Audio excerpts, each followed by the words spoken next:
ಚಿಂತಾಮಣಿ ನಗರದ ಪುರಾತನ ಶ್ರೀ ನಾಗನಾಥೇಶ್ವರ ದೇವಾಲಯವನ್ನು ಜೀರ್ಣೋದ್ಧಾರದ ನೆಪದಲ್ಲಿ ಹಲವು ಸಮಿತಿಗಳನ್ನು ರಚಿಸಿಕೊಂಡು ಪುನರ್ ನಿರ್ಮಾಣ ಮಾಡಲು ಮುಂದಾಗಿದ್ದು 7 ವರ್ಷಗಳೇ ಕಳೆದು ಹೋಗಿದೆ. ಸಮಿತಿಗಳು ದೇವಾಲಯದ ನಿರ್ಮಾಣಕ್ಕೆ ಮುಂದಾಗಲಿಲ್ಲ ಎಂದು ಶ್ರೀ ನಾಗನಾಥೇಶ್ವರ ಸ್ವಾಮಿ ಯುವಕರ ಸೇವಾ ಸಮಿತಿ ಹಾಗೂ ಶಿವಭಕ್ತ ಸಮೂಹ ವತಿಯಿಂದ ಪ್ರತಿಭಟನೆ ನಡೆಸಿದರು.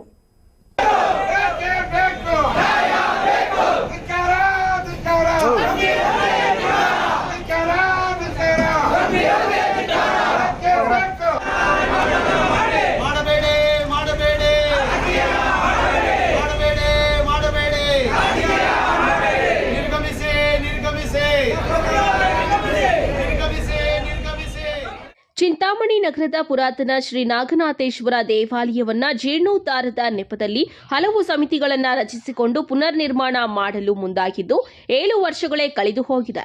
ಯಾವುದೇ ಸಮಿತಿಗಳು ಶೀಘ್ರವಾಗಿ ದೇವಾಲಯ ನಿರ್ಮಾಣಕ್ಕೆ ಮುಂದಾಗಲಿಲ್ಲ. ಈ ವಿಚಾರವಾಗಿ ಶ್ರೀ ನಾಗನಾಥೇಶ್ವರ ಸ್ವಾಮಿ ಯುವಕರ ಸೇವಾ ಸಮಿತಿ ಹಾಗೂ ಶಿವಭಕ್ತ ಸಮೂಹ ವತಿಯಿಂದ ಪ್ರತಿಭಟನೆಯನ್ನ ಹಮ್ಮಿಕೊಳ್ಳಲಾಗಿತ್ತು. ದೇವಾಲಯದ ಆವರಣದಿಂದ ತಾಲೂಕು ಕಚೇರಿಯವರೆಗೆ ಪ್ರತಿಭಟನೆ ನಡೆಸಿ ತಾಲೂಕು ದಂಡಾಧಿಕಾರಿಗಳಿಗೆ ಮನವಿ ಪತ್ರವನ್ನ ಸಲ್ಲಿಸಿದ್ರು.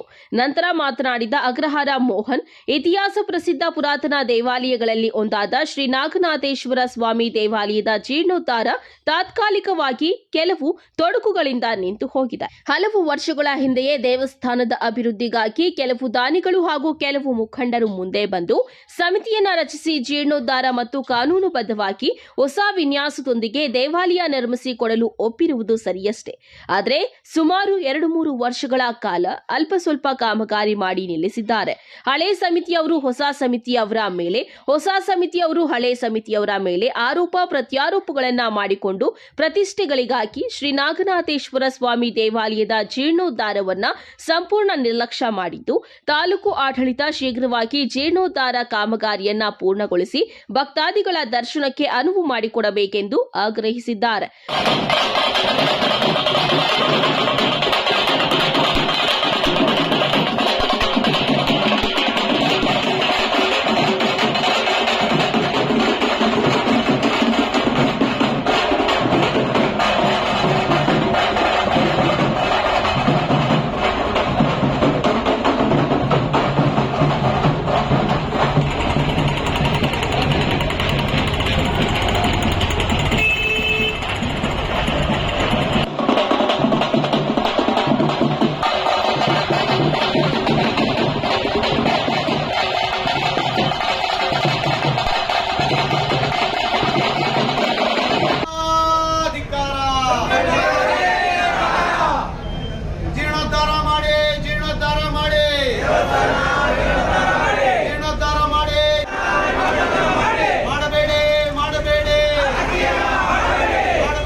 ನಮಸ್ಕಾರ ಎಲ್ಲ ಮಾಧ್ಯಮದವರಿಗೂ ಹಾಗೂ ಇಲ್ಲಿ ಬಂದಿರುವಂತ ಎಲ್ಲ ಶ್ರೀ ನಾಗನಾಥೇಶ್ವರ ಭಕ್ತಾದಿಗಳಿಗೂ ನಮಸ್ಕರಿಸುತ್ತಾ, ಇವತ್ತಿನ ಒಂದು ಕಾರ್ಯಕ್ರಮ ನಾವು ಸುಮಾರು ಒಂದೂವರೆ ತಿಂಗಳಿಂದ ಹಿಂದೆ ಒಂದು ಜನಗಳಿಗೆ ನಾಗನಾಥೇಶ್ವರ ದೇವಾಲಯದ ಬಗ್ಗೆ ಒಂದು ಮಾಹಿತಿ ಕೊಡಬೇಕು ಅಂತ ಒಂದು ತಮ್ಮ ಮಾಧ್ಯಮದ ಮುಖಾಂತರ ಕೊಟ್ಟಿದ್ವಿ.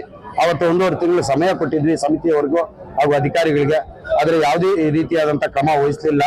ಆದ್ರಿಂದ ಇವತ್ತು ಒಂದು ರ್ಯಾಲಿಯನ್ನು ಹಮ್ಮಿಕೊಂಡು ಇವತ್ತು ಭಕ್ತಾದಿಗಳ ಮುಖಾಂತರ ಅಧಿಕಾರಿಗಳು ಅಲ್ಲಿ ಸ್ಥಳಕ್ಕೆ ಬಂದು ಎಲ್ಲ ಕಾಮಗಾರಿ ವೀಕ್ಷಣೆ ಮಾಡಿ ಆ ಸಮಿತಿಗಳನ್ನ ಸಭೆ ಕರೆದು ಯಾವ ರೀತಿ ಮಾಡಬೇಕು ಅಂತ ಹೇಳ್ಬಿಟ್ಟು ನಾವು ಒತ್ತಾಯ ಮಾಡಕ್ಕೆ ಇವತ್ತು ಮನವಿ ಪತ್ರ ಕೊಡಕ್ ಬಂದಿದ್ದೀವಿ. ಈ ಹಳೆ ಸಮಿತಿಯವರು ಸುಮಾರು 5 ವರ್ಷದಿಂದ ಅನುಮತಿ ತಗೊಂಡು ಅವರು 3 ವರ್ಷ ಕಾಮಗಾರಿ ಮಾಡಿ ನಿಲ್ಲಿಸ್ಬಿಟ್ರು. ಈಗ ಹೊಸ ಸಮಿತಿ ಮಾಡ್ಕೊಂಡಿದ್ದಾರೆ. ಅವರು ಸಹ 2 ವರ್ಷ ಆಯ್ತು ಸಮಿತಿಯಾಗಿ, ಆದ್ರೆ ಯಾವುದೇ ರೀತಿಯಾದಂತ ಕಾಮಗಾರ ಇನ್ನೂ ಶುರು ಮಾಡಿಲ್ಲ. ಯಾಕೆ ಶುರು ಮಾಡಿದ್ದಾರೆ ಅನ್ನೋದು ನಮ್ಗೆ ಗೊತ್ತಿಲ್ಲ. ಅವರು ಒಂದ್ ರೀತಿ ಕೋರ್ಟ್ಗೆ ಹೋಗಿದೀವಿ, ಅವರು ಹಳೆ ಸಮಿತಿಯವರು ಅಂತ ಹೇಳ್ತಾರೆ. ಹೊಸ ಸಮಿತಿಯವರು ಇವ್ರು ಹೋಗಿ ಫಸ್ಟ್ ಕಾಮಗಾರಿ ಮಾಡಿರೋದನ್ನ ದಬ್ಬಬೇಕು ಅಂತ ಹೋಗಿದ್ರು. ಆದ್ರಿಂದ ನಾವು ಕೋರ್ಟ್ಗೆ ಹೋಗಿ ನಿಲ್ಲಿಸಬೇಕು ಅಂತ ಹೇಳಿದೀವಿ, ತಪ್ಪಾರ್ದು ಅಂತ.